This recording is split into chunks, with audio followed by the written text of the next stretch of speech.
Hello guys, this is Aditya Joshi. आज हम पढ़ेंगे माइक्रोब्स इन ह्यूमन वेलफेयर का चैप्टर, कंप्लीटली एनसीईआरटी से रहने वाला है हमेशा की तरह। I am an MBBS student and an Unacademy educator और आज हम ये चैप्टर पूरा डायसेक्ट कर देंगे तमीज से। ठीक है, एक एक चीज देखने वाले, पी वाई क्यू कहाँ से आएंगे और चलो इसको शुरुआत करते हैं। तो सबसे पहले ये है इंट्रोडक्टरी पैरा। इसमें बहुत ज्यादा नहीं दिया है, बस चैप्टर का इंट्रोडक्शन दिया है, पर एक बार हम इसको चलो एनालाइज कर ही लेते हैं। तो यहाँ पे सबसे पहले आपको दिख रहा है macroscopic plants and animals. Macroscopic मतलब बड़े, जो ऐसे ही हमें नॉर्मली दिख जाते हैं। Microbes are major components of biological systems on earth. मतलब मैक्रोस्कोपिक प्लांट और एनिमल्स को अगर छोड़ दें बिसाइड्स, तो उनके अलावा माइक्रोब्स जो है वो मेजर कंपोनेंट होते हैं बायोलॉजिकल सिस्टम्स में, अगर हम अर्थ की बात करें। अब आते हैं, माइक्रोब्स आर प्रेजेंट एवरीवेयर, हर जगह प्रेजेंट होते हैं। Soil, water, air, inside our bodies and that on other animals and plants. हर जगह माइक्रोब्स पाए जाते हैं, ये चीज हमें समझ आ गई। Present even at sites where no other life forms could possibly exist. ऐसी जगहों पे भी प्रेजेंट होते हैं जहां कोई और लाइफ फॉर्म एग्जिस्ट ही नहीं कर सकती है। ठीक है, जैसे डीप इनसाइड गीजर, गीजर मतलब थर्मल वेंट्स, वहां बहुत हाई टेम्परेचर होता है।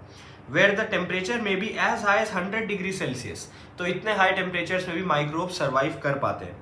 Deep in the soil, under layers of snow and in highly acidic environments, तो इन सारी चीजों में भी माइक्रोब्स जिंदा रह पाते हैं। ठीक है, माइक्रोब्स डाइवर्स होते हैं। Protozoa, bacteria, fungi, microscopic plant virus, viroids and prions, ये अलग अलग टाइप के इन्होंने बता दिए। प्रायोन्स क्या होते हैं? प्रायोन्स होते हैं प्रोटीनेशियस इन्फेक्शियस एजेंट्स। प्रायोन्स क्या होते हैं? Proteinaceous infectious agents. ये चीज हमारा पीवाईक्यू भी रह चुका है। प्रायोन्स के बारे में काफी बार क्वेश्चंस पूछे गए। ठीक है, और आगे चलते हैं। बैक्टीरिया और फंजाई जैसे माइक्रोब्स जो है उनको हम न्यूट्रिटिव मीडिया में उगा सकते हैं, कॉलोनीज बना सकते हैं, पेट्री डिश में हम इनको कर सकते हैं। ठीक है, कल्चर्स बनाते हैं जो कि यूजफुल होते हैं माइक्रो ऑर्गेनिजम्स की स्टडीज में। ये चीज तुम्हें समझ आ गई। अब और आगे चलते हैं सेकेंड पेज में। अब यहाँ पे तुम्हें डायग्राम दिख रहा है। इन सारे एग्जाम्पल्स को, डायग्राम्स को ढंग से देखो। ठीक है, सबसे पहले यहाँ पे तुम्हें दिख रहा है बैक्टीरियोफेज। ये क्या है? ये क्या है? ये है बैक्टीरियोफेज। ठीक है, ये है बैक्टीरियोफेज। बैक्टीरियोफेज की अगर तुम लेबलिंग देखोगे तो सबसे नीचे तुम्हें प्रोंग दिखेगा। ठीक है, पिंस दिखेंगी, प्लेट दिखेगा, टेल दिखेगी, कॉलर एंड हेड दिखेगा। बहुत बार ये एज इट इज वो लेबलिंग में भी पूछ लेते हैं। तुम्हें ये डायग्राम दे देंगे, बोलेंगे व्हाट इज दिस, तो ये बैक्टीरियोफेज है। सबसे पहले 10.2 की डायग्राम की मैं बात कर रहा हूँ।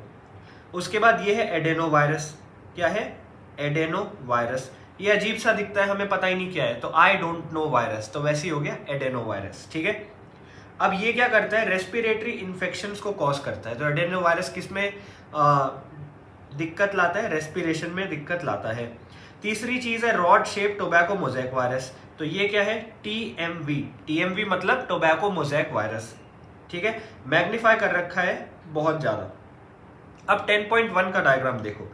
अब यहां तुम्हें बैक्टीरिया दिखा रखे हैं। सबसे पहले दिखाए कौन से?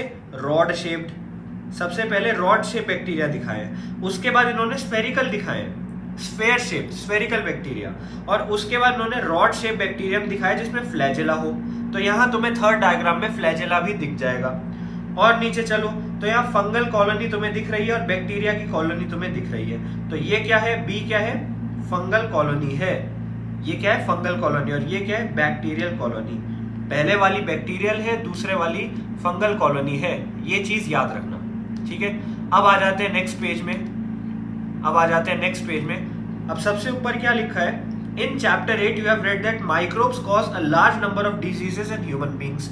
ह्यूमन बींग्स के अंदर माइक्रोब्स बहुत सारे डिजीजेस पैदा करने की क्षमता रखते हैं। Causes disease in animals and plants. Animals के साथ साथ प्लांट्स में भी डिजीजेस पैदा कर सकते हैं और ह्यूमन बींग्स में भी पैदा कर सकते हैं। ठीक है, this should not make you think that all microbes are harmful. लेकिन इसका मतलब ये नहीं है कि सारे माइक्रोब्स हार्मफुल हो। सारे माइक्रोब्स हार्मफुल नहीं होते, ये बात याद रखना। Several are useful to man in diverse ways. इंसानों के लिए यूजफुल भी होते हैं बहुत सारे अलग अलग तरीकों में। अब यही चीज हम इस चैप्टर में देखने वाले हैं, हमारे वेलफेयर में कैसे हेल्प करते हैं। तो सबसे पहले आ जाते हैं हाउस होल्ड प्रोडक्ट्स में। ठीक है, हाउस होल्ड प्रोडक्ट्स में यहाँ क्या लिखा है? वी यूज माइक्रोब्स और products derive from them every day. हम बहुत सारे प्रोडक्ट यूज करते हैं जो माइक्रोब से डिराइव्ड होते हैं। ठीक है, बहुत सारे प्रोडक्ट यूज करते हैं जो माइक्रोब से डिवाइड होते हैं। अब a common example is production of curd from milk. दही खाई होगी तुमने। दही कैसे प्रोड्यूस होती है? दही कैसे प्रोड्यूस होती है? लैक्टोबैसिलस वाले माइक्रो ऑर्गेनिजम्स उसे प्रोड्यूस करते हैं। दही किससे बनती है? मिल्क से बनती है। तो microorganisms such as lactobacillus and others commonly called lactic acid bacteria, क्या कहते हैं? LAB। LAB की फुल फॉर्म क्या है? Lactic acid bacteria. ठीक है, ये चीज तुमसे पूछी जा सकती है। LAB lactic acid bacteria. ढंग से सुनते रहो जो मैं बोल रहा हूं, ठीक है। ये मिल्क में ग्रो करते हैं, कन्वर्ट कर देते हैं इसको दही में। ग्रोथ के समय क्या होता है? वो एसिड प्रोड्यूस करते हैं जो कोआगुलेट कर देती है एंड पार्शियली डाइजेस्ट कर देती है मिल्क प्रोटीन को। वो ऐसे एसिड जनरेट करेंगे जो कोआगुलेट कर देंगे। क्या करेंगे? कोआगुलेट करेंगे एंड पार्शियली डाइजेस्ट करेंगे मिल्क प्रोटीन को, ठीक है। A small amount of curd added to the fresh milk as inoculum। Curd को जो छोटा पार्ट कर्ड का ऐड कर देते हैं फ्रेश दूध में ताकि और कर्ड बन सके, उसको क्या कहते हैं? इनोक्यूलम, ठीक है। स्टार्टर भी कहते हैं क्योंकि उसी से बाकी कर्ड बननी चालू हो जाएगी। उसमें मिलियंस ऑफ LAB होते हैं। LAB की फुल फॉर्म अभी अभी मैंने बताई, क्या है? लैक्टिक एसिड बैक्टीरिया, ठीक है।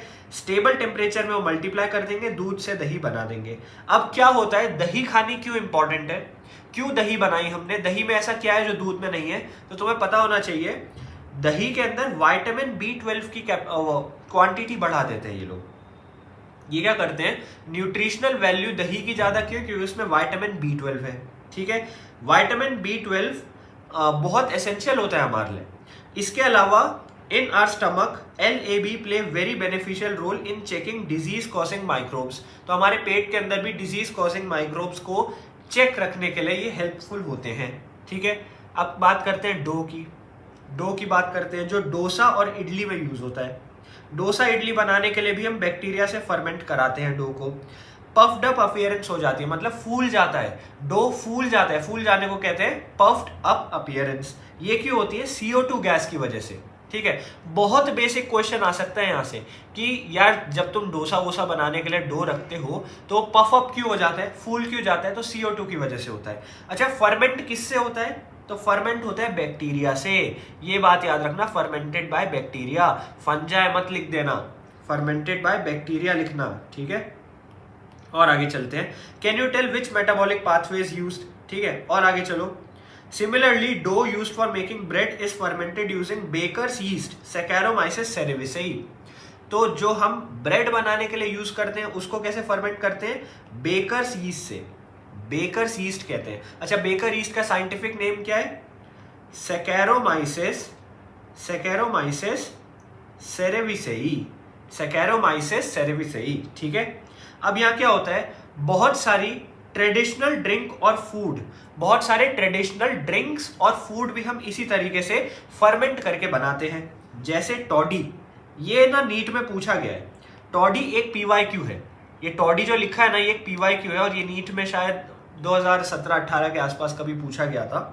टॉडी क्या है? ट्रेडिशनल ड्रिंक है जो साउथ इंडिया में पी जाती है और ये फर्मेंटेशन ऑफ सैप से बनती है। किस पौधे से? पाम से। पाम ट्री साउथ इंडिया में बहुत पाए जाते हैं, तो पाम ट्री के पार्ट से बनती है टॉडी। टॉडी कैसे बनती है? फर्मेंटेशन से। माइक्रोब्स यूज होते हैं फिश की फर्मेंटेशन में, सोयाबीन में एंड बैम्बू शूट्स में भी टू मेक फूड्स, ठीक है। अब आते हैं चीज के ऊपर। चीज हर कोई खाना पसंद करता है, तो चीज क्या है? One of the oldest food items in which microbes were used. चीज बनाने के लिए भी माइक्रोब यूज किए जाते हैं। डिफरेंट वैरायटी ऑफ चीज को हम जानते हैं कैरेक्टरिस्टिक टेक्सचर, फ्लेवर, टेस्ट की वजह से। और ये एक और जो कैरेक्टरिस्टिक है जिसकी वजह से हम चीज को डिवाइड कर सकते हैं वो ये भी होता है कि कौन सा माइक्रोब हमने यूज किया। हम डिफरेंट माइक्रो ऑर्गेनिजम्स यूज करके चीज की क्वालिटी एंड क्वांटिटी डिफर कर सकते हैं। तो इसकी वजह से चीज का टेक्सचर, चीज की स्मेल, चीज का फ्लेवर, टेस्ट, ये सब भी बदल सकता है। अब स्विस चीज का एग्जाम्पल यहाँ दिया है। ये स्विस चीज का एग्जाम्पल जो तुम्हें दे रखा है, ये बहुत बार वो असर्शन रीजन में पूछते हैं एंड ये मार्किंग में पूछते हैं, ठीक है। मार्क द फॉलोइंग में पूछेंगे कि स्विस चीज किससे बनी है, टॉडी किससे बनी है, बेकर्स यीस्ट किससे बना है। तो ये सब तुम्हें मार्किंग में पूछ सकते हैं। तो स्विस चीज याद रखो, are due to production of large amount of CO2 by bacterium named propionibacterium shermanii. Swiss cheese, अब देखो स्विस चीज के लिए 3 चीजें याद रखो। स्विस चीज के लिए 3 चीजें याद रखनी है। पहली चीज, बैक्टीरिया से फर्मेंटेशन हो रहा है, क्या? स्विस चीज का फर्मेंटेशन बैक्टीरिया से हो रहा है। पहली चीज ये याद रखो, फंजाई मत बोल देना, कुछ और मत बोल देना। तो स्विस चीज का पहला बैक्टीरियम, सेकंड CO2 का प्रोडक्शन हो रहा है, ठीक है, CO2 का प्रोडक्शन हो रहा है। तीसरी चीज क्या याद रखोगे? कौन सा बैक्टीरियम? तो प्रोपेनियोबैक्टीरियम शार्मानी। कौन सा बैक्टीरियम? प्रोपेनियोबैक्टीरियम शार्मानी, ठीक है। कल एवोल्यूशन का लेक्चर देखा यूट्यूब पे, सर आज जो क्वेश्चन होमवर्क दिए हैं वही करना है। देखो मैंने आप लोगों को जो एवोल्यूशन का लेक्चर ऑलरेडी 7 बजे यूट्यूब पे पढ़ा दिया था, उस लेक्चर के बाद शाम को मैंने आपसे 5 PYQ पूछे थे। वो 5 PYQ अगर आपसे हो पाए तो बहुत बढ़िया, मतलब आपको लेक्चर समझ आ गया। अब हर दिन ऐसा ही होने वाला है, हर दिन शाम 7 बजे मैं यूट्यूब में एंटायर NCERT आपको पढ़ाऊंगा और साथ साथ नोट्स बनाऊंगा। यहाँ पे जैसे नोट्स नहीं बन रहे हैं, लेकिन YouTube में मैं साथ साथ नोट्स भी बनाता रहूंगा, ठीक है। और उसके साथ सेकंड चीज जो मैं बोल रहा हूँ, सेकंड चीज ये है कि मैं शाम को 5 क्वेश्चन आपको दूंगा, वो क्वेश्चन करने आपको। उसके अलावा लाइव जाके YouTube में मैं PYQ कराऊंगा आपको, ठीक है। आज या कल से मैं PYQ वाली चीज चालू कर दूंगा। तो 5 क्वेश्चन तो करो, वो तो एकदम क्विक असेसमेंट के लिए कि मैंने जो चैप्टर पढ़ा है उससे 5 PYQ तुम्हें आए कि नहीं। लेकिन उसके अलावा हम हर चैप्टर से 50 PYQ करेंगे, ठीक है। एवोल्यूशन जैसे बड़े बड़े चैप्टर से 100-200 PYQ है भाई, तो 50 PYQ हम हर दिन करेंगे। रात को 10 बजे के आसपास मैं लाइव आ जाऊंगा यूट्यूब में, ठीक है। तो उसकी टेंशन मत लो। चलो और आगे चलो। एक और वेराइटी ऑफ चीज यहाँ पे दे रखी है, रॉकफोर्ट चीज। कौन सी वेराइटी? रॉकफोर्ट चीज दे रखी है, ठीक है।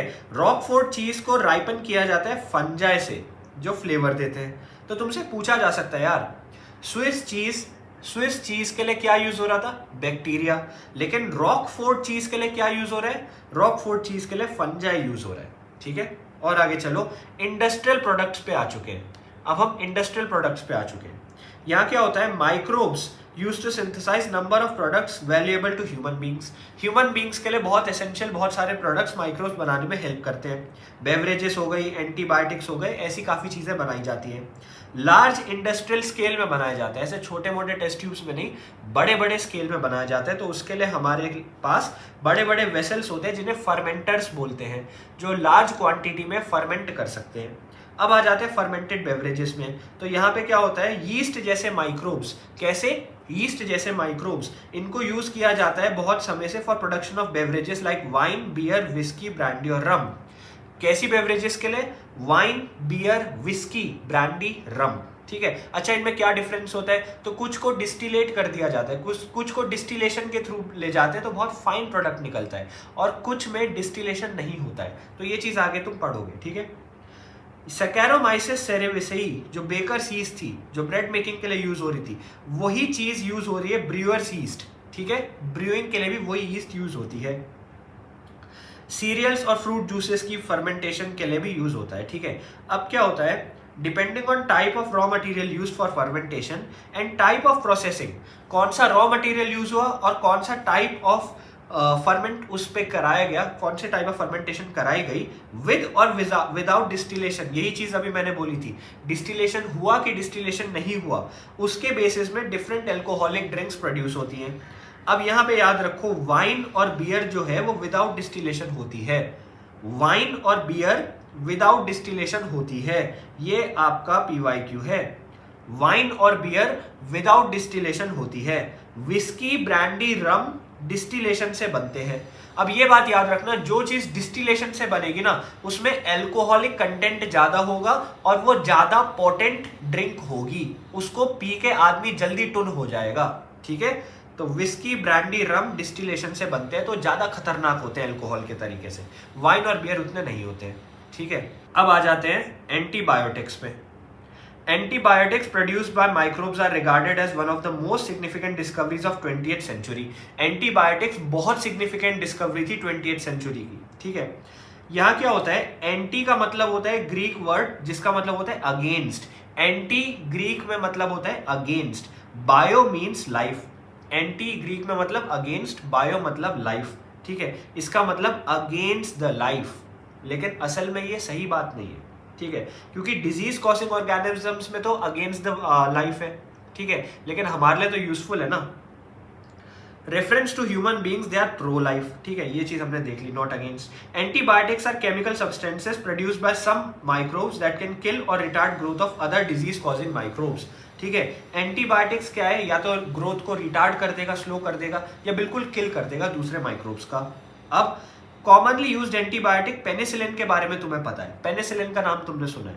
अब पेनिसिलिन फर्स्ट एंटीबायोटिक था भाई जो डिस्कवर हुआ, पेनिसिलिन फर्स्ट एंटीबायोटिक था जो डिस्कवर हुआ। तो तुमसे पूछ सकते हैं which was the first antibiotic to be discovered, तो क्या बोलोगे, पेनिसिलिन, क्या बोलोगे, पेनिसिलिन, ठीक है।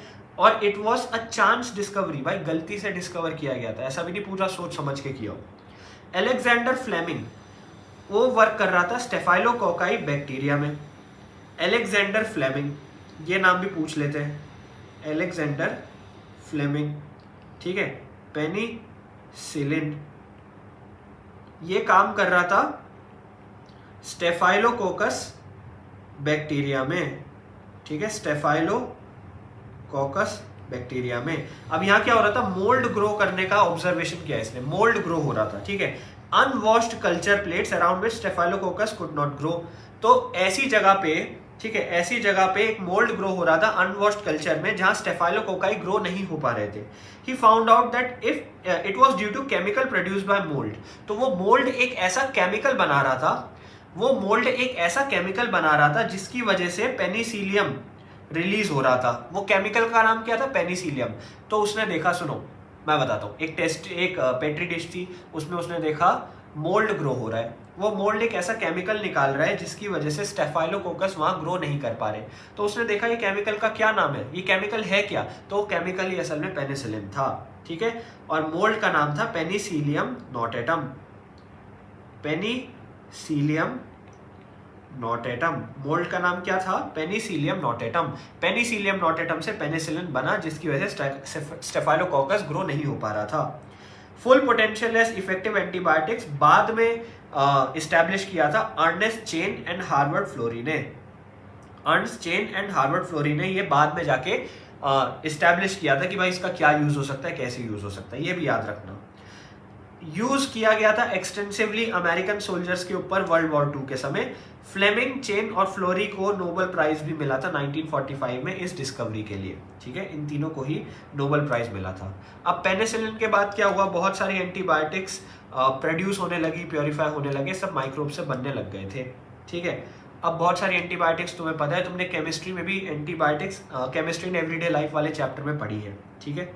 Antibiotics greatly improved our capacity to treat deadly diseases, plague, whooping cough, काली खांसी जिसे बोलते हैं, डिप्थेरा, गलघोटू एंड लेप्रोसी, कुष्ठ रोग, ये इनको ठीक करने के लिए बहुत बड़ा हाथ था एंटीबायोटिक्स का। अब ये याद रखो, इनके लोकल नेम तुम्हें आने चाहिए, यहाँ दे रखे तो हो सकता है वो पूछ ले, तो लोकल नेम तुम्हें पता होने चाहिए, ठीक है।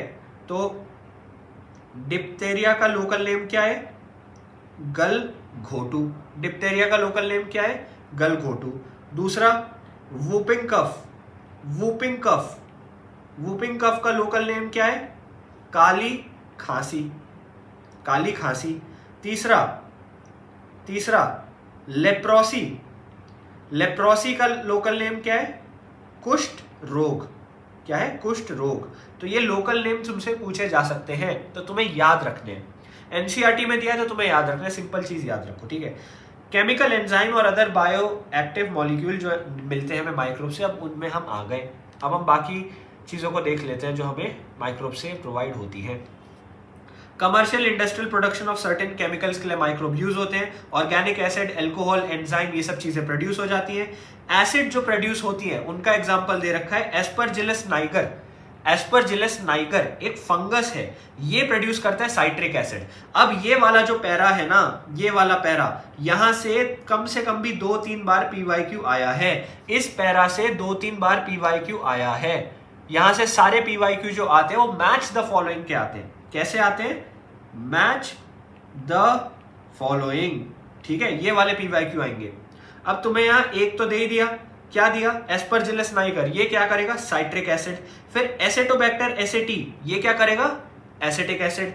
ये बात याद रखना, एस्परजिलस फंगस है लेकिन एसेटोबैक्टर बैक्टीरिया है। क्लोस्ट्रीडियम ब्यूटाइलिकम, क्लोस्ट्रीडियम ब्यूटाइलिकम, ये क्या करता है? पहली बात बैक्टीरिया में, और ये ब्यूटारिक एसिड बनाता है। लैक्टोबैसिलस क्या करता है? लैक्टिक एसिड बनाता है। तो ये सारे मैच द फॉलोइंग में आ रखे हैं बहुत बार। ये सबसे इंपॉर्टेंट पीवाईक्यू सेक्शन है इस चैप्टर का, ठीक है? तो दोबारा सुनो, Aspergillus citric acid, Acetobacter acetic acid, clostridium butyric acid, lactobacillus lactic acid. अब यीस्ट की बात करें, जो है सैकेरोमाइसिस सेरेविसेई, ये कमर्शियल प्रोडक्शन ऑफ इथेनॉल में यूज होता है। किसके कमर्शियल प्रोडक्शन में? इथेनॉल के, ठीक है? माइक्रोब्स बहुत सारे एंजाइम्स भी बनाते हैं। लाइपेज यूज होते हैं डिटर्जेंट में और हेल्पफुल होते हैं रिमूविंग ऑयल स्टेन्स में। ये चीज तुमने केमिस्ट्री इन एवरीडे लाइफ वाले चैप्टर में भी पढ़ी है, जो तुम लोग छोड़ देते हो केमिस्ट्री से। केमिस्ट्री में एक चैप्टर है केमिस्ट्री इन एवरीडे लाइफ, बहुत छोटा सा चैप्टर है एनसीईआरटी का, लेकिन उसमें एग्जांपल भरे पड़े हैं, वहां ये सारी चीजें लिखी हैं, ठीक है? लाइपेज ऑयल स्टेन्स निकालने के लिए यूज होता है, डिटर्जेंट में यूज होता है, डिटर्जेंट के फॉर्मुलेशंस में, ठीक है? और आगे चलो, bottled fruit juice. Bottled fruit juice जो होते हैं, जो मार्केट से तुम खरीदते हो, वो क्लियर होते हैं। अब घर पे तुम फ्रूट का जूस निकालोगे तो उसमें पल्प होता है बहुत सारा, लेकिन जो मार्केट से खरीदते हो बिल्कुल क्लियर होता है, उसमें कुछ पल्प या ऐसे फाइबर कंटेंट नहीं होता है। तो यहाँ क्या होता है, उसमें बॉटल फ्रूट जूस को क्लैरिफाई करने के लिए पेक्टिनेस एंड प्रोटीएस डाला जाता है। क्या डाला जाता है? पेक्टिनेस एंड प्रोटीएस। अब नाम से पता चलना चाहिए, प्रोटीएस किसको डिग्रेड करेगा? प्रोटीन्स को। पेक्टिनेस किसको डिग्रेड करेगा? पेक्टिन को। पेक्टिन जो कि सेल वॉल वगैरह की लेयर्स में होती है, तो पेक्टिनेस एंड प्रोटीएस। स्ट्रेप्टोकाइनेस, स्ट्रेप्टोकॉकस नाम के एक बैक्टीरिया जो प्रोड्यूस करता है, वो जेनेटिक इंजीनियरिंग से मॉडिफाई करके क्लॉट बस्टर की तरह यूज होता है। ये तुम्हारा अगेन एक पीवाईक्यू है। क्लॉट बस्टर, क्लॉट बस्टर किससे मिलता है? स्ट्रेप्टोकाइनेस से। क्लॉट बस्टर किससे मिलता है? स्ट्रेप्टोकाइनेस से। ये चीज तुम्हारा पीवाईक्यू है, और अगेन तुमसे मैच द फॉलोइंग में पूछा गया था। Clot buster, streptokinase. Removing clots from blood vessels of patient who have undergone myocardial infarction leading to heart attack. Myocardial infarction leading to heart attack जिनको होता है, उनके लिए क्लॉट बस्टर यूज किया जाता है। क्लॉट बस्टर स्ट्रेप्टोकाइनेस से मिलता है, ठीक है? एक और है साइक्लोस्पोरिन ए। साइक्लोस्पोरिन ए इम्यूनोसप्रेसिव एजेंट की तरह यूज होता है। इम्यूनोसप्रेसेंट मतलब इम्यून सिस्टम को सप्रेस करना, मतलब इम्यून सिस्टम उतनी ताकत से काम ना कर पाए। अब हम कब चाहेंगे कि इम्यून सिस्टम ताकत से काम ना करे? जब हमारी बॉडी के अंदर कोई एक्सटर्नल ऑब्जेक्ट हो और हम ना चाहे कि ये हमारा इम्यून सिस्टम इसी से लड़ झगड़ के इसे भगा दे। तो इसका मतलब ऑर्गन ट्रांसप्लांटेशन में यूज होता है। ऑर्गन ट्रांसप्लांट एजेंट्स में, ऑर्गन ट्रांसप्लांट पेशेंट में यूज होता है, ताकि हम जो ऑर्गन हमारे अंदर ट्रांसप्लांट हुआ उसको बिल्कुल डिस्कार्ड ना कर दे हमारी बॉडी। समझ गए? इम्यूनोसप्रेसिव एजेंट कब यूज होते हैं, कैसे यूज होते हैं, समझ गए? और आगे चलो, trichoderma polysporum, cyclosporin spore, polysporum spore, नाम सेम है, सुनते रहो जो मैं बोल रहा हूं, ठीक है? नोट्स में तुम्हें टेलीग्राम पे दे दूंगा, तुम सुनते रहो जो मैं बोल रहा हूं। साइक्लोस्पोरिन किसके लिए यूज हो रहा है? Immunosuppressive agent. क्यों यूज हो रहा है? Organ transplantation. किससे निकाला जा रहा है? फंगस से। फंगस का नाम क्या है? ट्राइकोडर्मा पॉलीस्पोरम, ठीक है? स्टैटिन, स्टैटिन एक और आ गया। स्टैटिन किससे प्रोड्यूस होते हैं? यीस्ट से। यीस्ट का नाम क्या है? मोनास्कर परप्यूरियस। क्या है यीस्ट का नाम? मोनास्कर परप्यूरियस। तो स्टैटिन प्रोड्यूस होता है यीस्ट से, मोनास्कर परप्यूरियस। वो कमर्शियली यूज होता है ब्लड कोलेस्ट्रॉल लोवरिंग एजेंट। कैसे यूज होता है? Blood cholesterol lowering agent. याद रखो, ब्लड कोलेस्ट्रॉल गिराने के लिए यूज होता है, ठीक है? दोबारा सुनो, cyclosporin organ transplantation immunosuppressive agent, और ये मिलता है हमें फंगस से, ट्राइकोडर्मा पॉलीस्पोरम। स्टैटिन यीस्ट से मिलता है, मोनास्कस परप्यूरियस, और कमर्शियली ब्लड कोलेस्ट्रॉल लेवल गिराने के लिए यूज होता है। ये चीज मैंने इतना क्यों तुम्हें बार बार बताया? क्योंकि ये पीवाईक्यू है और मैच द फॉलोइंग में पूछते हैं। कैसे पूछते हैं? मैच द फॉलोइंग में। अब आ जाओ, सीवेज ट्रीटमेंट में माइक्रोब्स का क्या रोल है? तो भाई बहुत large quantity of waste water generate होता है, बहुत सारे देश, बहुत सारे लोग ऐसी उसे नालियों में बहा के सीधा गंगा जैसी नदियों में भेज देते हैं, ठीक है? अब यहाँ क्या होता है? Major component of waste water जो है वो ह्यूमन एक्सक्रीटा होता है। ह्यूमन एक्सक्रीटा मतलब हमारा फीकल प्रोडक्ट, हमारा वेस्ट, ठीक है? अब म्युनिसिपल वेस्ट वाटर को कहते हैं सीवेज। म्युनिसिपल वेस्ट वाटर जो होता है उसे क्या कहते हैं? सीवेज कहते हैं। सुनते रहो जो मैं बोल रहा हूँ, मार्किंग मैंने तुम्हें बार बार बोला, नोट्स में तुम्हें सारे दे दूंगा टेलीग्राम पे, तुम सुनते रहो, ठीक है? पैथोजेनिक होते हैं। बहुत सारा वेस्ट और सीवेज पैथोजेन से भरा पड़ा है, पैथोजेनिक होता है, ठीक है। अब उनको नेचुरल वाटर बॉडीज जैसे रिवर्स में डायरेक्टली डिस्चार्ज नहीं कर सकते, नहीं तो वहाँ की फिश वगैरह मर जाएंगी, आगे जाके ह्यूमन उसी को कंज्यूम करके मर जाएंगे। तो तुम्हें बहुत चीजें याद रखनी है। अब क्या होता है, हेट्रोट्रॉफिक माइक्रोब्स नेचुरली प्रेजेंट होते हैं सीवेज में। सीवेज में कैसे माइक्रोब प्रेजेंट होते हैं, हेट्रोट्रॉफिक माइक्रोब्स, ठीक है। वो कैरीड, अब ट्रीटमेंट कैसे होता है, ट्रीटमेंट 2 स्टेजेस का होता है। पहला है प्राइमरी ट्रीटमेंट और दूसरा है सेकेंडरी ट्रीटमेंट, ठीक है। अब प्राइमरी ट्रीटमेंट में क्या होता है, पहले फिजिकल रिमूवल होगा। प्राइमरी ट्रीटमेंट में सबसे इंपॉर्टेंट चीज होती है फिजिकल रिमूवल ऑफ पार्टिकल्स, ठीक है। बड़े हो सकते हैं, छोटे हो सकते हैं, और फिल्ट्रेशन और सेडिमेंटेशन से उसे हटाया जाता है। तो प्राइमरी ट्रीटमेंट का जो पूरा बेसिक है, प्राइमरी ट्रीटमेंट करने का जो पूरा बेसिस है वो क्या है, फिल्ट्रेशन करना और सेडिमेंटेशन करना। 2 चीजें लिखी है प्राइमरी ट्रीटमेंट में, फिल्ट्रेशन, सेडिमेंटेशन। अब स्टेजेस में रिमूव किया जाता है। सबसे पहले क्या होता है, फ्लोटिंग डेब्री है जो ऊपर ऊपर तैर रहा है, वो सीक्वेंशियल फिल्ट्रेशन से हटा दिया जाता है। उसके बाद क्या होता है, ग्रिट मतलब सॉइल, छोटे छोटे पत्थर, वो चीजें जो सेडिमेंट हो जाती हैं उनको सेडिमेंटेशन से हटाया जाता है, ठीक है। सारे सॉलिड जो सेटल हो जाते हैं वो प्राइमरी स्लज बनाते हैं। सारे सॉलिड जो सेटल हो जाते हैं वो क्या बनाते हैं, प्राइमरी स्लज, ठीक है। सुपरनेटेंट, सुपरनेटेंट मतलब जो सेटल नहीं हुए वो बनाते हैं एफ्लुएंट। क्या बनाते हैं, एफ्लुएंट। ये चीज भी पूछी गई है पेपर में। प्राइमरी स्लज कौन बनाता है, एफ्लुएंट कौन बनाता है। एफ्लुएंट जो है वो प्राइमरी सेटलिंग टैंक से अब सेकेंडरी ट्रीटमेंट के लिए भेज दिया जाता है। तो एफ्लुएंट जो चीज सेटल नहीं हुई उसको अब सेकेंडरी ट्रीटमेंट के लिए भेज दिया। जो चीज सेटल हो गई, पत्थर, ग्रिट वगैरह, उनको तो अलग कर ही दिया। अब सेकेंडरी ट्रीटमेंट में क्या होगा, प्राइमरी एफ्लुएंट जो था, प्राइमरी एफ्लुएंट जो था उसको एरेशन टैंक से पास करते हैं। सेकेंडरी ट्रीटमेंट में एरेशन टैंक आ जाते हैं, ठीक है, हवा आती है उनमें जोर जोर से, एरेशन टैंक।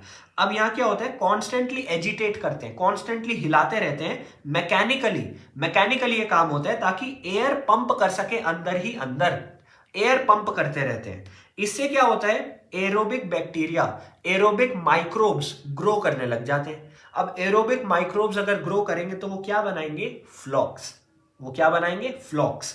अब फ्लॉक्स क्या होता है, masses of bacteria associated with fungal filaments, mesh like structures. तो फ्लॉक्स क्या होते हैं, masses of bacteria associated with fungal filaments, bacteria associated with fungal filaments, जो क्या करेंगे, मेश लाइक स्ट्रक्चर बना देंगे। ये चीज क्यों इंपॉर्टेंट है, ये चीज क्यों इंपॉर्टेंट है, क्योंकि ये पीवाईक्यू है तुम्हारा, ये पीवाईक्यू है। तुमसे पूछ लेंगे what do you mean by flocs, या मैच द फॉलोइंग, या स्टेटमेंट बेस्ड, तो इसलिए ये चीज तुम्हें याद रखनी है, ठीक है। और आगे चलो, वाइल ग्रोइंग ये माइक्रोब बहुत ज्यादा कंज्यूम कर लेते हैं ऑर्गेनिक मैटर को। एफ्लुएंट के अंदर जितना ऑर्गेनिक मैटर था, एफ्लुएंट के अंदर जितना ऑर्गेनिक मैटर था उसको कंज्यूम करते हैं, खाते चले जाते हैं। अच्छा, तुम्हें पता है ना एफ्लुएंट क्या था, पता है ना एफ्लुएंट क्या था। पहले हमने क्या किया था, प्राइमरी ट्रीटमेंट में जो सेटल हो गया, पत्थर, भारी भारी चीजें, उनको हटा दी। फिर जो सेटल नहीं हुआ, पूरा पानी और वो सब जो था, वो एफ्लुएंट था, उसको ले गए सेकेंडरी ट्रीटमेंट में। सेकेंडरी ट्रीटमेंट में सबसे पहली चीज जो की थी वो अंदर से पानी फेंक के हवा फेंक के मारी थी पानी में। हवा मारी, उससे क्या हुआ, एजिटेट हुआ, सब ऐसे बिल्कुल उथल पुथल हो गया। उससे क्या हुआ, एरेशन हुई। एरेशन होने से क्या हुआ, एरोबिक माइक्रोब्स ग्रो होने लग गए। एरोबिक माइक्रोब्स ग्रो हुए तो उन्होंने बनाई फ्लॉक। फ्लॉक का मतलब क्या है, masses of bacteria associated with fungi, ठीक है। और आगे चलो, ये क्या करता है, बायोलॉजिकल ऑक्सीजन डिमांड को गिरा देता है। बायोलॉजिकल ऑक्सीजन डिमांड, बीओडी, इसको गिरा देता है, ठीक है। एफ्लुएंट की बायोलॉजिकल ऑक्सीजन डिमांड को गिरा देता है। BOD refers to amount of oxygen that would be consumed if all organic matter in 1 litre of water were oxidised by bacteria. Biological oxygen demand ये होती है, ये बताता है कि अमाउंट ऑफ ऑक्सीजन जो कंज्यूम कर लेगा, ठीक है, 1 लीटर ऑफ वाटर में से सारे ऑर्गेनिक मैटर को ऑक्सीडाइज करने के लिए एक बैक्टीरिया, ठीक है। बैक्टीरिया कितनी ऑक्सीजन कंज्यूम करेगा ताकि 1 लीटर ऑफ वाटर में से सारा ऑर्गेनिक मैटर को खत्म कर दे, समझे। तो sewage water is treated till BOD is reduced. कब तक ट्रीट करते हैं, जब तक बायोलॉजिकल ऑक्सीजन डिमांड कम ना हो जाए। तुमसे पूछा जा सकता है ये अगेन असर्शन रीजन में पूछ सकते हैं और statement based true and false में पूछ सकते हैं कि क्या सीवेज को तब तक ट्रीट करते हैं जब तक बायोलॉजिकल ऑक्सीजन डिमांड कम हो जाए। तो तुम्हें याद रखना है, हाँ, सीवेज को कब तक ट्रीट करेंगे, जब तक बीओडी कम हो जाए। ठीक है, बीओडी टेस्ट जो होता है वो rate of Uptake of oxygen को देखता है। क्या देखता है? Rate of Uptake of oxygen, कितनी ऑक्सीजन ले रहा है bye micro organism in a sample of water. और सैंपल ऑफ वाटर कितना होना चाहिए? 1 लीटर। ठीक है, बीओडी मेजर होता है ऑर्गेनिक मैटर का जो प्रेजेंट होते हैं वाटर में। ठीक है, greater BOD of waste water more is polluting potential. ये चीज बहुत इंपॉर्टेंट है, ये लास्ट की लाइन बहुत इंपॉर्टेंट है। बीओडी बायोलॉजिकल ऑक्सीजन डिमांड जितनी ज्यादा होगी उतना ज्यादा खराब है वो पानी, उतना ज्यादा उसकी पॉल्यूटिंग पोटेंशियल ज्यादा है। ठीक है, तो पॉल्यूटिंग पोटेंशियल अगर हमें कम करना है तो बायोलॉजिकल ऑक्सीजन डिमांड कम करना पड़ेगा। Once the BOD of sewage water is reduced significantly, effluent is then passed into settling tank. जब BOD कम हो जाए तो effluent को settling tank में भेज देते हैं। यहाँ फ्लॉक्स जो है वो सेडिमेंट होने देते हैं, फ्लॉक्स को सेडिमेंट होने देते हैं। इस सेडिमेंट को कहते हैं एक्टिवेटेड स्लज। इसको क्या कहते हैं? Activated sludge. ठीक है, अब इसका एक्टिवेटेड स्लज का थोड़ा सा पार्ट दोबारा पंप बैक कर देते हैं, again pump back into aeration tank. तो साइकिल चलती रहेगी। जैसे दही जमाने के लिए थोड़ी सी दही दूध में डालते हैं ना, वही काम किया इन्होंने। यहां क्या होता है? इनोक्यूलम की तरह काम करता है ये। रिमेनिंग मेजर पार्ट जो है स्लज का वो लार्ज टैंक्स में भेज दिया जाता है जहां पे एनारोबिक स्लज डाइजेस्टर होते हैं। पहले एरोबिक फिर एनारोबिक, पहले एरोबिक फिर एनारोबिक, याद रखो। यहां क्या होता है? अदर काइंड ऑफ बैक्टीरिया पाए जाते हैं जो एनारोबिकली डाइजेस्ट करेंगे। पहले एरोबिकली फ्लॉक्स बन रहे थे, अब एनारोबिकली डाइजेशन होगा। ये बैक्टीरिया एंड फंजाई को डाइजेस्ट कर देंगे जो स्लज में पाए जाते हैं।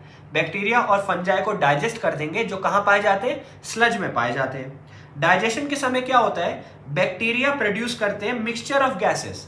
डाइजेशन के समय bacteria mixture of gases produce करेंगे, जैसे कि methane, hydrogen sulphide and carbon dioxide. ठीक है, methane, hydrogen sulphide, carbon dioxide. ये गैसेस क्या होती हैं? बायोगैस बनाती है। ये क्या होती है? बायोगैस बनाती हैं। तो तुमसे अगर पूछा जाए कि भाई यहाँ एंड में बायोगैस जो बन रही है उनके कंस्टिट्यूएंट्स बताओ, तो कौन सी 3 गैसेस बताओगे? Methane, hydrogen sulphide and carbon dioxide. ठीक है, methane, hydrogen sulphide, carbon dioxide. You can appreciate how microbes play a major role in treating millions of gallons of waste water across the globe. पूरी दुनिया में बहुत सारा waste water microbes जो है treat करने में हेल्प करते हैं। ठीक है, 1 सेंचुरी से भी ज्यादा हो गया माइक्रोब्स का ट्रीटमेंट प्लान यूज करते हुए हमें। अब कोई मैनमेड टेक्नोलॉजी हमने अभी तक नहीं बना पाए जो माइक्रोब्स को राइवल दे सके। माइक्रोब्स इतने एफिशिएंट होते हैं, इतने बढ़िया तरीके से काम करते हैं। You are aware that due to increasing urbanisation increase होने की वजह से, क्या? अर्बनाइजेशन, याद रखो, अर्बनाइजेशन इंक्रीज होने की वजह से सीवेज बहुत ज्यादा प्रोड्यूस होने लगा है। ठीक है, अब सीवेज ट्रीटमेंट प्लांट तो उतने हिसाब से बढ़े नहीं, सीवेज बढ़ गया लेकिन ट्रीटमेंट प्लांट बढ़े नहीं। तो इसकी वजह से क्या हुआ? बहुत सारा अनट्रीटेड सीवेज डायरेक्टली तुम्हारे नदियों में फेंका जा रहा है, जो कि गलत चीज है। अनट्रीटेड सीवेज डायरेक्टली नदियों में फेंक दे रहे हैं लोग। अब मिनिस्ट्री ऑफ एनवायरमेंट और फॉरेस्ट, ये चीज भी पूछी जा सकती है किसने चालू किया? तो ministry of environment and forest ने ये चालू किया, गंगा एक्शन प्लान और Yamuna action plan. Ganga action plan, Yamuna action plan, ताकि ये नदियों को बचाया जा सके। Large number of sewage treatment plants बनाने की इन्होंने बात करी थी और डायरेक्टली सीवेज डिस्चार्ज नहीं किया जाएगा, और मतलब वही सब चीजें उन्होंने बोली कि कैसे हम सीवेज को नदियों में डालने से रोक सकते हैं। अब आ जाते हैं बायोगैस के प्रोडक्शन में माइक्रोब्स का क्या रोल है। ठीक है, तो बायोगैस एक मिक्सचर ऑफ गैस होती है जहां सबसे ज्यादा मीथेन होता है, तो predominantly methane. Biogas mixture of gas है जिसमें सबसे ज्यादा क्या पाया जाता है? सबसे ज्यादा मीथेन पाया जाता है। ठीक है, अब क्या है? Microbial activity. अब माइक्रोबियल एक्टिविटी की वजह से बायोगैस प्रोड्यूस होती है। सुनो, डिफरेंट टाइप ऑफ गैसेस और एंड प्रोडक्ट्स प्रोड्यूस होते हैं। ग्रोथ, मेटाबॉलिज्म और टाइप ऑफ ऑर्गेनिज्म यूज करोगे उसके ऊपर डिपेंड करेगा। अब यहाँ पे एक एग्जांपल तुम्हें दे रखा है। ठीक है, type of gas produce depends upon microbe and organic substrate they utilise. मतलब किस टाइप की गैस प्रोड्यूस होगी बायोगैस में, 2 चीजों पे, प्राइमरली 2 चीजों पे डिपेंड करेगा। पहला, कौन सा माइक्रो ऑर्गेनिज्म यूज किया, और सेकेंड, कौन से सबस्ट्रेट पे वो काम कर रहा है। ठीक है, कौन सा माइक्रो ऑर्गेनिज्म यूज किया, कौन से सबस्ट्रेट पे वो काम कर रहा है। ठीक है, एग्जाम्पल दे रखा है इन्होंने, फर्मेंटेशन ऑफ डो, चीज, और इन सब के फर्मेंटेशन में अलग अलग चीजें बनती है, अलग अलग गैस बनती है, क्योंकि इनके सबस्ट्रेट अलग हैं। CO2 बन रही थी यहाँ पे, मीथेन तो नहीं बन रही थी। लेकिन certain bacteria which grow anaerobically in cellulosic material produce large amount of methane along with CO2 and H2। अगर सेल्यूलोसिक मटेरियल में एनारोबिक बैक्टीरिया ग्रो करते तो वो मीथेन बनाने लग जाते CO2 और H2 के साथ। इनको कहते हैं मिथेनोजेंस, नाम से पता चलना चाहिए। वो बैक्टीरिया जो मीथेन बना सकते हैं, उनको मिथेनोजेन बोलते हैं। सबसे कॉमन एग्जांपल है मिथानोबैक्टीरियम। सबसे कॉमन एग्जांपल क्या है? मिथानोबैक्टीरियम, नाम से ही पता चलेगा। ये एनारोबिक स्लज ट्रीटमेंट में यूज होते हैं। एनारोबिक होते हैं, इनको ऑक्सीजन की जरूरत नहीं है, इनको ऑक्सीजन चाहिए ही नहीं, एनारोबिक कंडीशन में ही काम करेंगे। र्यूमन में पाए जाते हैं। र्यूमन क्या है? कैटल का पेट का एक पार्ट होता है। र्यूमन कैटल के पेट का एक पार्ट होता है, ठीक है। Cellulosic material present in food of cattle also present in र्यूमन, ठीक है। र्यूमन के अंदर भी बहुत ज्यादा सेल्यूलोसिक मटेरियल पाया जाता है। क्यों? क्योंकि गाय बहुत ज्यादा पौधे खाती है, हर्बीवोरस एनिमल है, ठीक है। अब ब्रेक डाउन ऑफ सेल्यूलोस में हेल्प करते हैं, न्यूट्रिशन ऑफ कैटल में हेल्प करते हैं। क्योंकि ये बैक्टीरिया गाय के र्यूमन पेट में पाए जाते हैं, इसलिए वो ज्यादा अमाउंट ऑफ सेल्यूलोस खा सकती है। हम नहीं खा सकते, हमारे पेट में नहीं पाए जाते ये सब। अब बायोगैस प्लांट में क्या क्या चीजें होती है? बायोगैस प्लांट किस चीज से बना होता है? सबसे पहले एक बहुत बड़ा कंक्रीट का टैंक होता है जो 10 से 15 फीट गहरा होता है। उसमें बायो वेस्ट को कलेक्ट किया जाता है और स्लरी ऑफ डंग डाली जाती है। स्लरी मतलब गिलगिला, ठीक है, सेमी सॉलिड। तो सेमी सॉलिड चीज जो होती है, स्लरी होती है, वो इसके अंदर डाली जाती है। इसका एक फ्लोटिंग कवर भी होता है। कैसा कवर होता है? फ्लोटिंग कवर होता है जो स्लरी के ऊपर बिछा दिया जाता है। ये उठता रहता है जैसे जैसे गैस प्रोड्यूस होती है। अंदर गैस प्रोड्यूस होगी तो टॉप उसका ऊपर ऊपर उठता चला जाएगा। माइक्रोबियल एक्टिविटी की वजह से ये सब होगा। बायोगैस प्लांट में एक आउटलेट होता है जहां से बायोगैस आसपास के घरों को दी जा सकती है। अब जो स्लरी है, जो स्लरी अंदर डाली थी, गिलगिली चीज जो डाली थी, वो यूज्ड अप हो गई। माइक्रोब्स ने जितना यूज करना था कर लिया, बायोगैस जितनी बननी थी बन गई। उसके बाद जो वेस्ट स्लरी है जो बच गई है, उसको रिमूव किया जाता है एक और आउटलेट से और फर्टिलाइजर की तरह यूज कर सकते हैं। तो ये चीज भी इंपॉर्टेंट है, वेस्ट स्लरी जो है फर्टिलाइजर की तरह यूज हो सकती है, ठीक है। कैटल डंग बहुत ज्यादा क्वांटिटीज में रूरल एरियाज में अवेलेबल होता है, तो उससे ये काम किया जा सकता है। बायोगैस जो प्रोड्यूस होती है वो कुकिंग और लाइटनिंग के लिए यूज हो सकती है, ठीक है। अब पिक्चर ऑफ बायोगैस प्लांट इन्होंने दे रखी है, तो यहाँ पे तुम्हें दिखेगा गैस निकलती हुई। सबसे ऊपर दिख रहा है कहाँ से गैस निकल रही है। नीचे तुम्हें दिख रहा है डाइजेस्टर। डाइजेस्टर क्या है? डाइजेस्टर ही तुम्हारा मेन कंक्रीट का चीज है जो 10 से 15 फीट गहरा था। ऊपर तुम्हें गैस होल्डर जो दिख रहा है, ये असल में वो कैप है जो मूव हो सकती है अंदर की गैस प्रोडक्शन के साथ। यहाँ तुम्हें दिख रहा है डंग वाटर। डंग वाटर मतलब स्लरी, गिलगिली चीज जो बनानी थी। यहाँ तुम्हें दिख रहा है स्लज, जो यूजलेस चीज है वो बाहर निकाल दी, ऊपर से गैस निकल रही है, ठीक है। अब और आगे चलो, टेक्नोलॉजी। अब technology of biogas production was developed in India mainly due to efforts of Indian Agricultural Research Institute, IARI, Indian Agricultural Research Institute। बहुत बार इनके फुल फॉर्म पूछे गए हैं। IARI, Indian agricultural research institute, इनकी वजह से बायोगैस प्लांट अच्छे से डेवलप हो पाया। दूसरा एक और दिया है, khadi and village industry commission. Khadi and village industries commission, KVIC, full form पूछी जाती है, ठीक है, फुल फॉर्म पूछी जाती है, याद रखना।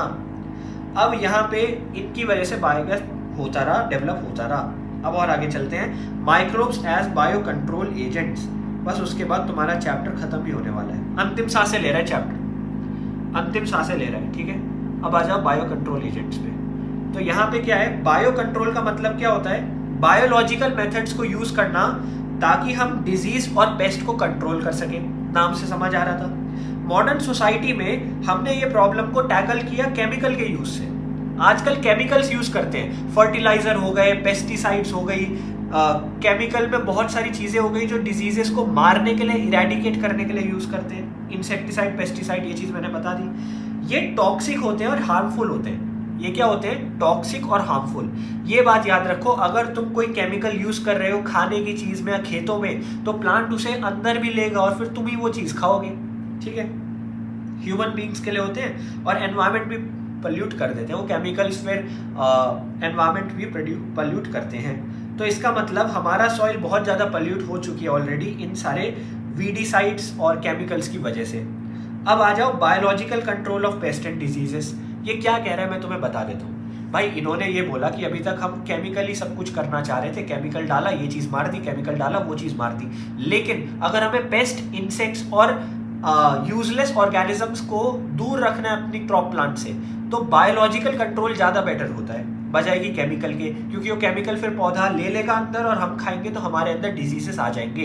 अब तुमने एक न्यूज़ सुनी होगी, माइक्रोप्लास्टिक हार्ट के अंदर पाया गया, तो तुम सोच सकते हो कि प्लांट्स, एनिमल्स कितना अपटेक कर रहे हैं सारी गंदगी को जो हम फैला रहे हैं एनवायरमेंट में। ठीक है, और आगे चलो बायोलॉजिकल कंट्रोल की अब हम बात कर लेते हैं। यहाँ पे कंट्रोलिंग पेस्ट होता है जो नेचुरल प्रेडेशन पे वर्क करता है। किस पे वर्क करता है? Natural predation.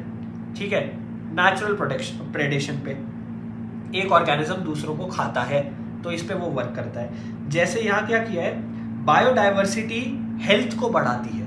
बायोडाइवर्सिटी एक खेत की हेल्थ को बढ़ाती है, तो वहाँ जितने ज़्यादा अलग अलग ऑर्गेनिजम्स होंगे उतना ज़्यादा नेचुरल इकोसिस्टम बनेगा, उतना ज़्यादा अच्छा रहेगा वो खेत। यहाँ क्या होता है, जितना ज़्यादा वैरायटी होगी उतना ज़्यादा सस्टेनेबल होगा।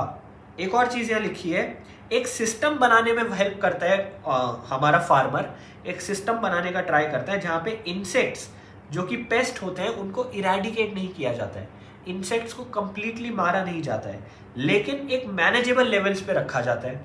इंसेक्ट्स वगैरह या पेस्ट वगैरह को कंप्लीटली मत मारो, बस एक मैनेजेबल लेवल पे रखो। ठीक है, इससे क्या होगा, चेक एंड बैलेंस का एक सिस्टम बनेगा। Check and balance, for example तुमने देखा है कौन किसको खाता है। तुमने देखा है भाई लायन जो है डियर को खाता है, डियर जो है घास को खाती है। अब हम घास उगा रहे हैं, अब हम चाहते हैं घास को ना खाए कोई, ठीक है, तो हमने डियर्स को मार दिया। अब हमने डियर्स को मार दिया तो लायन किसको खाएगा? लायन घास तो खाएगा नहीं, तो लायन भी मरने लग जाएंगे।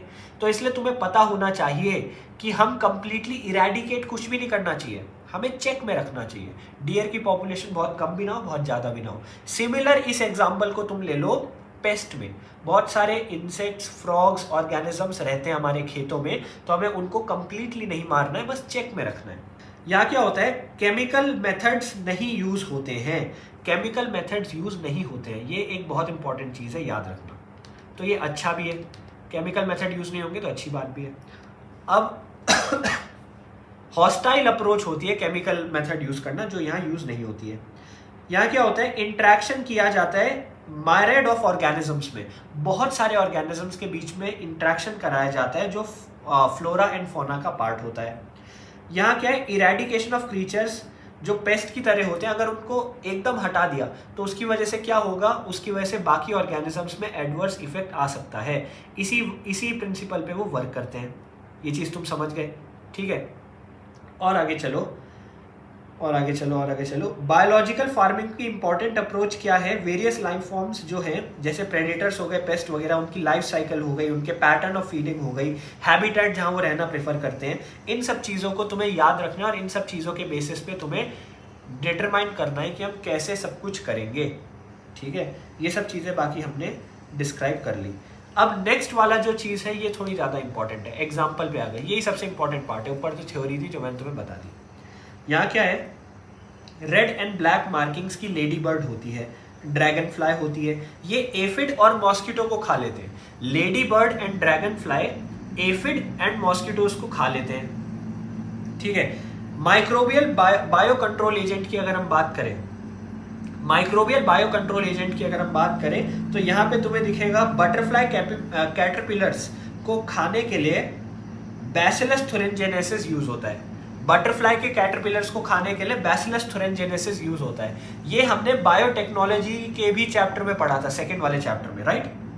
अब यहाँ क्या है, अवेलेबल होते हैं सैचे में जो ड्राई स्पोर्स होते हैं, जिनको वाटर के साथ मिक्स करके स्प्रे कर दिया जाता है। किनको? बैसिलस थुरिनजेनेसिस को। ये कैटरपिलर्स पे हमला कर देते हैं। ये क्या करते हैं, टॉक्सिन रिलीज करते हैं जिससे लार्वा किल्ड हो जाता है। वो टॉक्सिन किस पे एक्टिव होता है? एल्कलाइन पीएच पे, एल्कलाइन पीएच में काम होता है। ठीक है, because of development of method of genetic engineering, scientist have introduced bacillus thuringiensis toxins into plants. तो बीटी टॉक्सिन जो था, बैसिलस थुरिनजेनेसिस का जो टॉक्सिन था, बीटी टॉक्सिन, उनको अब प्लांट्स के अंदर इंट्रोड्यूस करा दिया गया है। ठीक है, और आगे चलो, इनको कहते हैं बीटी कॉटन, बीटी वाले प्लांट्स। जिन जिन प्लांट्स के आगे बीटी है, बीटी की फुल फॉर्म बैसिलस thuringiensis है। सबसे इसका फेमस एग्जांपल है बीटी कॉटन, ठीक है, बीटी कॉटन। अब आते हैं और आगे, biological control being developed for use in treatment of plant diseases in the is the fungus trichoderma, ठीक है, ट्राइकोडर्मा यूज किया गया। ट्राइकोडर्मा यूज किया गया है जिसकी वजह से बायो कंट्रोल कराया गया है, ठीक है, ट्राइकोडर्मा यूज किया जिसकी वजह से बायो कंट्रोल कराया गया है। ट्राइकोडर्मा की जो स्पीशीज है वो फ्री लिविंग फंजाई होती है। क्या होती है? फ्री लिविंग फंजाई, जो कि बहुत कॉमन होती है रूट इकोसिस्टम्स में। ट्राइकोडर्मा कहाँ पाया जाता है? रूट्स में पाया जाता है, ठीक है। वो इफेक्टिव होते हैं बायो कंट्रोल एजेंट्स के लिए for several pathogens. Trichoderma root में पाया जाता है, पैथोजेंस के अगेंस्ट काम कर सकते हैं। अब आते हैं बैक्यूलोवायरस में। बैक्यूलोवायरस क्या होते हैं? पैथोजेंस होते हैं। बैक्यूलोवायरस पैथोजेंस होते हैं जो इंसेक्ट और आर्थ्रोपोड्स पे अटैक मार देते हैं। वो क्या करते हैं? बायोलॉजिकल कंट्रोल एजेंट्स की तरह यूज होते हैं। मैक्सिमम अमाउंट में जो यूज होते हैं वो है बैक्यूलोवायरस। किस जीनस के होते हैं? न्यूक्लियोपॉलीहेड्रोवायरस। न्यूक्लियोपॉलीहेड्रोवायरस, दोबारा सुनो, न्यूक्लियोपॉलीहेड्रोवायरस, ठीक है। ये एक्सेलेंट कैंडिडेट होते हैं फॉर स्पीशीज स्पेसिफिक। जिस पे हमला करना है सिर्फ उसी पे करेगा। नैरो स्पेक्ट्रम, सब पे नहीं, लिमिटेड चीजों पे करेगा। Insecticidal application. तो इसका मतलब न्यूक्लियोपॉलीहेड्रोवायरस बहुत अच्छा क्यों है? क्योंकि स्पीशीज स्पेसिफिक है, नैरो स्पेक्ट्रम है एंड इंसेक्टिसाइडल काम करता है। कोई नेगेटिव इंपैक्ट नहीं होता प्लांट्स, एनिमल, बर्ड स्पीशीज और इवन नॉन टारगेट एनिमल्स पे, ठीक है। कोई नेगेटिव इंपैक्ट वो दूसरों पे नहीं दिखाता है। सेकेंड चीज मैं बोलना चाहूंगा, डिजायरेबल होता है क्योंकि बेनिफिशियल इंसेक्ट्स को कंजर्व भी कर देता है, ठीक है। अब एक और चीज है integrated pest management, IPM, integrated pest management. Integrated pest management ये कहता है कि भाई हर चीज का कोई ना कोई यूज है, सबको नहीं मारना है और सबको अपने इकोसिस्टम के अंदर रहने देना है ताकि वो बेनिफिट कर सके दूसरों को। इकोलॉजिकली सेंसिटिव एरिया को ट्रीट कैसे करना है वो भी बताता है इंटीग्रेटेड पेस्ट सिस्टम मैनेजमेंट। अब बायो फर्टिलाइजर्स में माइक्रोब्स आ गए, ठीक है। टेलीग्राम का लिंक मेरे यूट्यूब में दे रखा है, वहां जाके तुम देख सकते हो। मेरा बस नाम सर्च कर देना, आ जाएगा सबसे ऊपर। अब सबसे ऊपर क्या, अब यहाँ पे माइक्रोब्स एज बायो फर्टिलाइजर्स में क्या है? एनवायरमेंटल पोल्यूशन मेजर कॉज है। Use of biochemical fertilisers जो है वो हमें यूज नहीं करने चाहिए। केमिकल फर्टिलाइजर्स हमें यूज नहीं करने चाहिए। देखो बायो फर्टिलाइजर में सिंपल चीजें दे रखी है, सिंपल चीजें। पहली चीज यही है कि केमिकल्स ने बहुत हार्म कर दिया, हमें केमिकल्स यूज नहीं करने। दूसरी चीज, हम उनके ऑल्टरनेटिव्स क्या यूज कर सकते हैं? तो ऑल्टरनेटिव्स में क्या है? सबसे पहले ऑर्गेनिक फार्मिंग हो गई। क्या हो गया? Organic farming. ऑर्गेनिक फार्मिंग में क्या होता है? बायो फर्टिलाइजर यूज होते हैं। ऑर्गेनिक फार्मिंग में बायो फर्टिलाइजर यूज होते हैं। बायो फर्टिलाइजर क्या होते हैं? ऑर्गेनिज्म होते हैं जो न्यूट्रिएंट क्वालिटी बढ़ा देते हैं सॉइल की। बायो फर्टिलाइजर के एग्जांपल है बैक्टीरिया, फंजाई, साइनोबैक्टीरिया, ठीक है। हमने ये भी पढ़ा है लेग्यूमिनस प्लांट्स के नोड्यूल्स में, रूट नोड्यूल्स में सिम्बायोटिक एसोसिएशन होती है राइजोबियम की, ठीक है। राइजोबियम की सिम्बायोटिक एसोसिएशन होती है। ये बैक्टीरिया फिक्स करते हैं एटमॉस्फेरिक नाइट्रोजन को into organic forms. Atmospheric nitrogen को ऑर्गेनिक फॉर्म्स में ये चेंज कर देते हैं, ठीक है। इसको न्यूट्रिएंट की तरह पौधा यूज कर पाता है। अब नाइट्रोजन फिक्सिंग बैक्टीरिया के बारे में तुम्हें पता ही है। ये क्या होते हैं? फ्री लिविंग होते हैं, जैसे एजोस्पाइरलम एजोटोबैक्टर। ये है PYQ तुम्हारा, ये है PYQ। एजोस्पाइरलम एजोटोबैक्टर फ्री लिविंग होते हैं। एजोस्पाइरलम एजोटोबैक्टर फ्री लिविंग होते हैं। याद रखो, आजाद, फ्री, एजोटो, आजाद हो तुम, अजोटोबैक्टर, अजोस्पाइरलम, ऐसे याद रखो। फ्री लिविंग, आजाद, एजोटोबैक्टर, एजोस्पाइरलम। ये न्यूट्रिएंट क्वालिटी ऑफ सॉइल बढ़ा देते हैं। फंजाई और क्या करते हैं? सिम्बायोटिक एसोसिएशन ले आते हैं। किनके साथ? माइकोराइजा, ठीक है। प्लांट्स के साथ सिम्बायोटिक एसोसिएशन जब फंजाई की होती है तो उसे माइकोराइजा कहते हैं। ग्लोमस जीनस के बहुत सारे मेंबर्स माइकोराइजा फॉर्म करते हैं। किसके? ग्लोमस। ग्लोमस जीनस के बहुत सारे माइकोराइजा फॉर्म करते हैं। फंगल सिम्बायोट जो होता है वो फॉस्फोरस को एब्जॉर्ब करता है सॉइल से। सॉइल से किसको एब्जॉर्ब करता है? फॉस्फोरस को। और क्या करता है? वो प्लांट को दे देता है। और प्लांट से क्या लेता है? न्यूट्रिशन वगैरह ले लेता है। जिन प्लांट्स में ऐसी एसोसिएशन होती है, माइकोराइजा की एसोसिएशन होती है, उनके और भी बेनिफिट्स होते हैं, जैसे रूट बॉर्न पैथोजन से रेजिस्टेंस दिखा देता है। अब भाई फंगस वहां उगा हुआ है, पैथोजन है वो भी एक टाइप का, वो वहां सिम्बायोटिक एसोसिएशन में माइकोराइजा बना के बैठा है, वो कहेगा मैं दूसरे पैथोजन को क्यों आने दूं यहाँ, ये तो मेरा घर है, मैं रह रहा हूँ यहाँ, तो दूसरों को अटैक नहीं मारने देता।